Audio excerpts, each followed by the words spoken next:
ನಾನು ಸತ್ತಾಗ ಬೇರೆ ಯಾರು ಬರ್ತಾರೋ ಇಲ್ವೋ, ಆದ್ರೆ ಆ ವ್ಯಕ್ತಿ ಮಾತ್ರ ಖಂಡಿತ ಬಂದೇ ಬರ್ತಾರೆ ಅಂತ ನಟ ವಿಷ್ಣುವರ್ಧನ್ ಧೈರ್ಯವಾಗಿ ಹೇಳಿದ್ದರು. ಹಾಗೇ ಆಯ್ತು ಕೂಡ. ನಟ ವಿಷ್ಣುವರ್ಧನ್ ಸತ್ತಾಗ ಅವರ ಅಂತಿಮ ಕಾರ್ಯಗಳನ್ನು ಸ್ವಂತ ತಮ್ಮನಂತೆ ಮುಂದೆ ನಿಂತು ಮಾಡಿದ್ದು ಅದೇ ನಟ. ಅವರಿಬ್ಬರೂ ಬದುಕಿದ್ದಾಗ ಕೂಡ ತುಂಬಾ ಅನ್ಯೋನ್ಯವಾಗಿದ್ದರು. ಅವರನ್ನು ಚಿತ್ರರಂಗದ ಹೊರಗೂ ಒಳಗೂ ಕುಚಿಕು ಅಂತಾನೇ ಕರೀತಾ ಇದ್ರು. ಬಹುಶಃ ಈಗ ಇದು ಯಾರ ಸ್ಟೋರಿ ಅಂತ ಯಾರಿಗೂ ಬಿಡಿಸಿ ಹೇಳಬೇಕಿಲ್ಲ. ಹೌದು, ಅದು ಕನ್ನಡದ ರೆಬಲ್ ಸ್ಟಾರ್ ಖ್ಯಾತಿಯ ನಟ ಅಂಬರೀಶ್.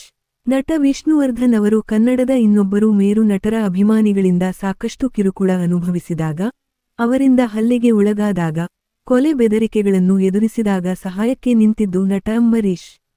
ನಟ ವಿಷ್ಣುವರ್ಧನ್ ಅವರು ಆಪ್ತಮಿತ್ರ, ಆಪ್ತರಕ್ಷಕ ಸಿನಿಮಾಗಳಲ್ಲಿ ನಟಿಸಿದ್ದಾರೆ. ಆದರೆ ಸ್ವತಃ ನಟ ವಿಷ್ಣುವರ್ಧನ್ ಬಾಳಿನಲ್ಲಿ ಆಪ್ತಮಿತ್ರ ಹಾಗೂ ಆಪ್ತರಕ್ಷಕ ಆಗಿದ್ದವರು ನಟ ಅಂಬರೀಶ್ ಅನ್ನೋದು ಬಹುತೇಕ ಎಲ್ಲರಿಗೂ ಗೊತ್ತು. ನಾನು ಸತ್ತಾಗ ಬೇರೆ ಯಾರು ಬರ್ತಾರೋ ಇಲ್ವೋ, ಆದ್ರೆ ಆತ ಮಾತ್ರ ಬಂದೇ ಬರ್ತಾನೆ, ವಿಷ್ಣುವರ್ಧನ್. ಹೌದು, ನಟ ವಿಷ್ಣು ಹಾಗೂ ಅಂಬಿ ಇಬ್ಬರದು ಜಾತಿ ಬೇರೆ, ನೀತಿ ಕೂಡ ಬೇರೆ. ನೀತಿ ಅಂದ್ರೆ ಬದುಕಿನ ನೀತಿ. ನಟ ವಿಷ್ಣುವರ್ಧನ್ ಅವರದು ಶಿಸ್ತಿನ ಸಿಪಾಯಿ ತರಹದ ಜೀವನ ಆಗಿತ್ತು. ಆದರೆ ನಟ ಅಂಬರೀಶ್ ಅವರದು ಹಾಗಲ್ಲ, ತದ್ವಿರುದ್ಧ ಎನ್ನಬಹುದಾದ ಬಿಂದಾಸ್ ಜೀವನ. ಅವರು ಏಳುವುದು, ಮಲಗುವುದು, ತಿನ್ನೋದು ಕುಡಿಯೋದು ಯಾವುದರಲ್ಲೂ ಒಂದು ಶಿಸ್ತುಬದ್ಧ ಕ್ರಮ ಇರಲಿಲ್ಲ. ಆದರೆ ಕಲಿಯುಗ ಕರ್ಣ ಎಂಬ ಹೆಸರು ಪಡೆದಿದ್ದ ಅಂಬರೀಶ್ ಅವರು ಸಹಾಯ ಮಾಡೋದ್ರಲ್ಲಿ ಯಾವಾಗ್ಲೂ ಮುಂದೆ ಇರ್ತಾ ಇದ್ರು. ವಿಷ್ಣುವರ್ಧನ್ ತಾಯಿಗೆ ಅಂಬರೀಶ್ ಅಂದ್ರೆ ಪಂಚಪ್ರಾಣ ಆಗಿತ್ತು. ವಿಷ್ಣು ತಾಯಿ ತೀರಿಕೊಂಡಾಗ ಅಂಬರೀಶ್ ಅವರು ತಮ್ಮ ಶೂಟಿಂಗ್ ಕ್ಯಾನ್ಸಲ್ ಮಾಡಿಕೊಂಡು ಬಂದಿದ್ದರು. ಅವರಿಬ್ಬರೂ ಒಂದೇ ತಾಯಿಯ ಮಕ್ಕಳಂತೆ ಇದ್ದರು. ನಟ ವಿಷ್ಣುವರ್ಧನ್ ಅವರ ವೃತ್ತಿಜೀವನ ಹಾಗೂ ವೈಯಕ್ತಿಕ ಜೀವನದಲ್ಲಿ ನಟ ಅಂಬರೀಶ್ ಅವರ ಪಾತ್ರ ತುಂಬಾ ದೊಡ್ಡದು. ವಿಷ್ಣು ಖುಷಿಯಲ್ಲೇ ಇರಲಿ ಅಥವಾ ದುಃಖದಲ್ಲೇ ಇರಲಿ, ಅಂಬರೀಶ್ ಅವರು ಸದಾ ಜೊತೆಯಾಗಿ ಇರುತ್ತಿದ್ದರು.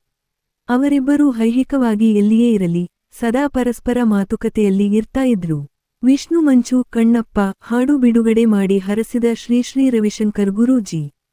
ಒಟ್ಟಿನಲ್ಲಿ ಹೇಳಬೇಕು ಅಂದ್ರೆ, ನಟ ವಿಷ್ಣುವರ್ಧನ್ ಅವರಿಗೆ ಕೊಲೆ ಬೆದರಿಕೆಗಳು ಬಂದಾಗ, ಕಲ್ಲು ತೂರಾಟ ನಡೆದಾಗ ಜೊತೆಯಲ್ಲಿ ಇದ್ದು ಸಹಾಯಹಸ್ತ ಚಾಚಿದ್ದು ಇದೇ ಅಂಬಿ. ಕೆಲವು ವೈಯಕ್ತಿಕ ದ್ವೇಷಕ್ಕೆ ಸಿಲುಕಿ ನಟ ವಿಷ್ಣುವರ್ಧನ್ ಜೀವಕ್ಕೆ ಅಪಾಯವಿದೆ ಎಂದಾಗಲೂ ಮುಂದೆ ನಿಂತು ಹೋರಾಡಿದ್ದು ಇದೇ ಅಂಬರೀಶ್. ಅಂಬಿ ಯಾವತ್ತೂ ರಿಯಲ್ ಹೀರೋ ಅಂತಿದ್ದು ವಿಷ್ಣುವರ್ಧನ್. ಹಾಗೆ ಅಂಬರೀಶ್ ಒಂದು ಆರ್ಗನೈಸ್ ಜೀವನ ನಡೆಸಿದ್ರೆ ಇನ್ನೂ ತುಂಬಾ ಚೆನ್ನಾಗಿ ಇರ್ತಾರೆ ಅಂದಿದ್ದರು ನಟ ವಿಷ್ಣುವರ್ಧನ್. ಖತಮ್. ಬಾಯ್ ಬಾಯ್.